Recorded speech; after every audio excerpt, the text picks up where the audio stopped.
welcome back to my YouTube channel. It's a girl Dema, and I hope you guys are doing well.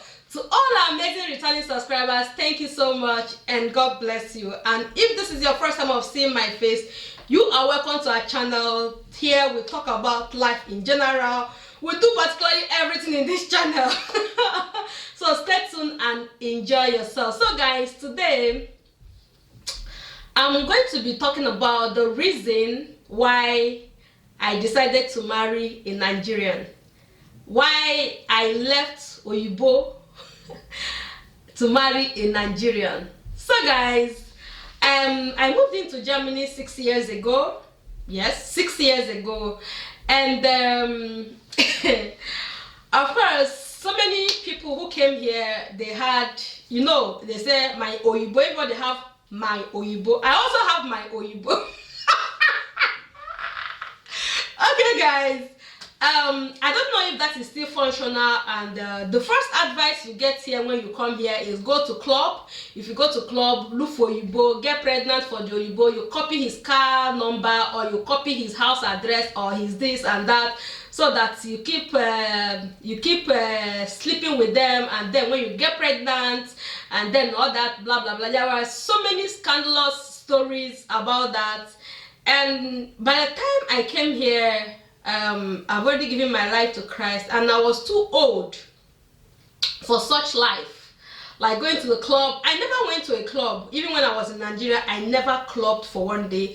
Yes, I worked in a hotel. I worked in a hotel in Gowane State. I lived in Gowane State. I think that was the first job I did as a graduate. And after 1 year, I worked in the hotel. The hotel kind of opened a club. So I think it was once I worked nights, and I worked inside the hotel, and I worked inside the club that night. I think I was serving people peppered meat in the club, and I wasn't really like part of the club group, so I never ever clubbed. I never went to a club. I never did it in Nigeria. It was not just my lifestyle. I had other things that was bothering me more than going to a club. I never ever had that kind of mindset. I didn't say anything wrong with it for those that wanted to go. In fact, it was something that never occurred to me. So when I came here, the advice that I got from many people, okay, the advice is not really a bad advice, because that is what was obtainable. That is fast till today. It's still how people go ahead and look for women and all things like that is normal here. Okay, so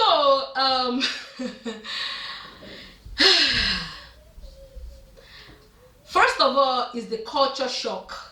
The reason why I did not marry Oyibo. So when I came here, I started observing things. I started looking at things, and there are things that I could not bring myself to do. I could not bring myself to do it. Of course, I have never dated Oyibo or a white person. I had one as friend. There was one that we were always going to work. When I started my hospital, when I started my studies, the first year, we were always going, that was before I started driving, we were always going to work together. He was very young and very nice, very sweet looking guy. Hey, if you share this video to my husband, if you try it. So the guy, we are always going to work together, and at a time we started talking. Okay, Oyibo people, white men, Oyibo will never come and toast you like I say, hey, hi, how are you? How are you? I don't know if it happens in the city, but I live at the countryside where the men here are very, very shy, and they are never ever going to toast anybody. They prefer that when you stand, they will just be walking around you. Or I had situations where I go to supermarket and you just see that the man, guys, it is -7 degrees here, and the heater, I'm trying to put my hand in the heater. Yeah, the heater is on, but wearing this is not winter thing, so it's a bit cold. So I had a situation where I went to a shop, like shopping mall. You just see that Oyibo man, he will just be walking around. He just like if you chop the liver, if you have the opportunity, or if you're not shy, I am still that old woman, like that old school, who doesn't, I don't know if I will ever be able, I know so many things have changed today, and I don't see people who do it or who does it as being wayward or being cheap or things like that. No, I never see people that way. I just see that things changes, as in things are changing. And that I liked so much, I like him, and this I love him. And once I told my German I told the daughter of my German parent, like, Michelle, I like this person. Go ahead and tell me you like him. I posted my husband. No. I cannot do that. I couldn't just find myself in that situation where I have to like go to a man and do it. I could not do it. So all the Oyibo that we are going around me in the supermarket, in the shopping mall, and all that, I even worked with one who liked me so much that after working there, he would always give me extra money. I would say, when they start saying, let's go and drink coffee, do you have time for coffee, do you have time for coffee, and things like, you know that. So, but if you never came out to say, if you are never, I don't know what to say, if you are not a man, they love me, this one doesn't know how to do it, but you know it's a man, but they don't reach, their liver don't reach. Like, I don't know why these guys are scared. Like, they never ever had to come and say I like you. They never. Okay, yes, there are. So I think if you go to dating websites and all that, I think they will toast you. They are very, very raw and nasty. They will send you nasty pictures. They will send you their naked picture even without you asking, and things like that. They will send you raw, useless pictures. But when they see you face to face, they are shy, they can't talk, and things like that. So I never got to meet anyone that was very, very bold enough to tell me that they liked me or toast me. And I love, if you're in Nigeria, or okay, let's say Igbo, or like Africa, I still love my African man. When they come to you, even the ones that are lying, they will wash your brain like, hey, fine girl. They will say, like, fine girl, how are you? How are you? I like you. Oh, I love this your hair. It's a lie, yo. Even when they don't love, they don't want what the only thing they are looking for. You know what they are looking for. That's in between your legs. That's the only thing they are looking for. But they will use their sweet, sweet word to wash your hair. Especially Nigerian men. They will so sweetheart you. Like when they start dealing with you, when you now do like, that's if that sweet word enters your head and you finally fall. And they grab that they want. And they run, and you just sit there and be asking yourself, was it not this person that said I love you, I cherish you, you are the only sugar in my tea, you are the only coffee in my water, you are the only ginger in my cough medicine. You will not be asking yourself, how is it? But I love that. I love it, okay? I'm old school, but I love it when a man toasts me, okay? I still love it. I loved it. So that was the reason why I ended up marrying an Igbo man, a black man, an African. Maybe if white men were, or Oyibo people, if they were bold enough to toast like, okay, guys, don't misquote me, don't misunderstand what I'm trying to say. I am not saying that it is wrong that they are so cold or they are not bold enough to talk to a woman. No, they have their own system, they have their own way, the way they grew up, their own culture, they have it. What I'm saying is that this is my own culture, this is my own way, this is the way I am used to, this is the way that can enter my head. Hey, when they start to do you, baby, whoa, hey, guys, especially when a new woman toast you. If you mama toast, if it did not enter your head, you just know that you have just been broken hearted. Like someone has just broken your heart. Mommy, papa,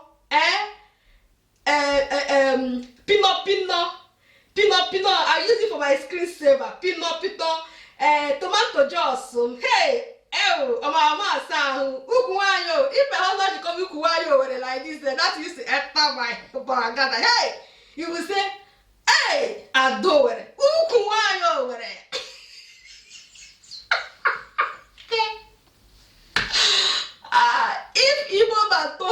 finish. If you not agree, if you did not agree, we have to go and check you. These people have sweet word that will enter your head. Like seriously. Unless that one is passing through stress, but when they start, mommy, hey, that mommy. If you see how mommy, that's mommy. It's not mommy, oh. It's not mommy. It's not mommy. Like mommy, mommy. Oh, if they just call you that mommy, your brain will do ga ga ga ga ga ga ga ga ga ga ga. If you see how many women they use mommy job for free of charge, you know what? You will marvel.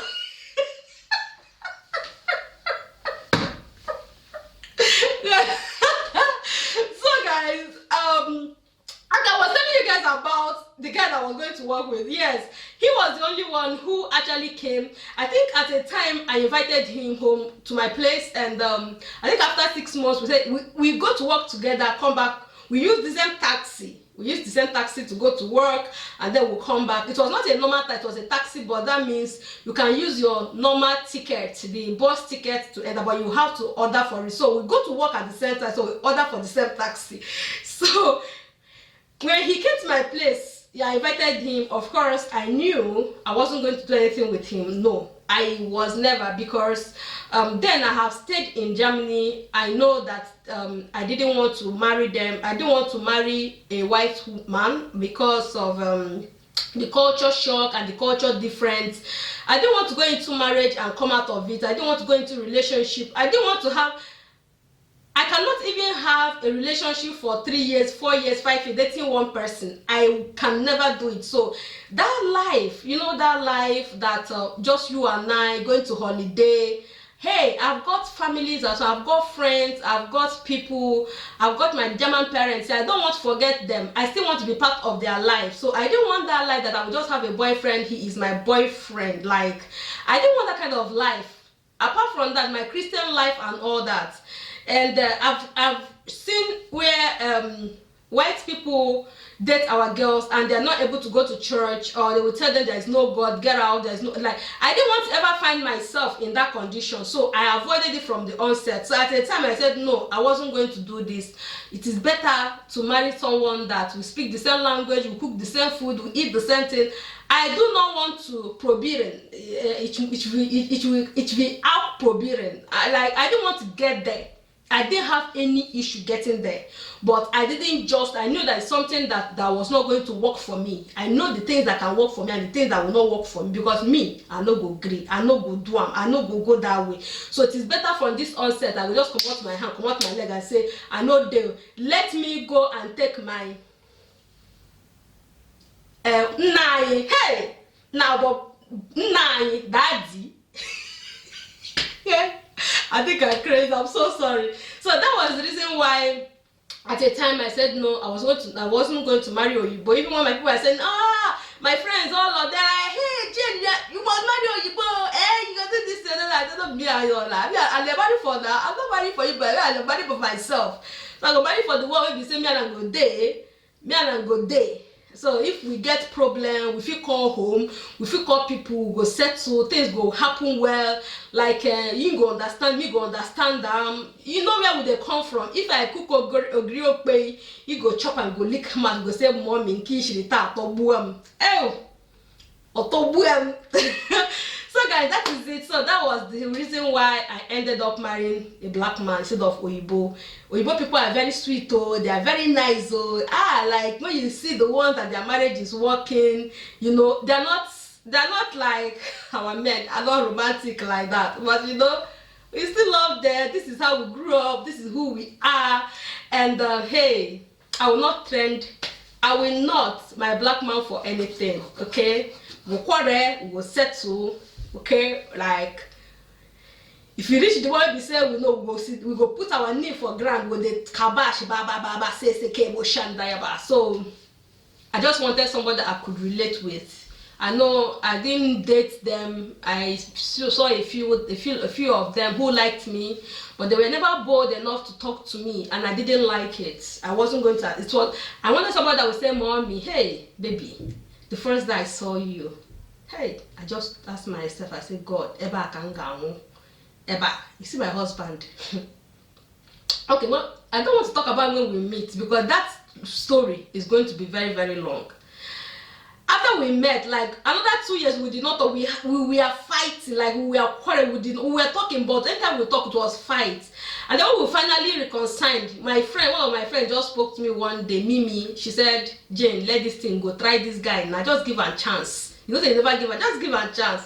So the first time I went to meet him, I was one that went to now pick him up that day because there was no bus coming from his side. I wanted to go. I was around his neighborhood too because I wanted to buy something.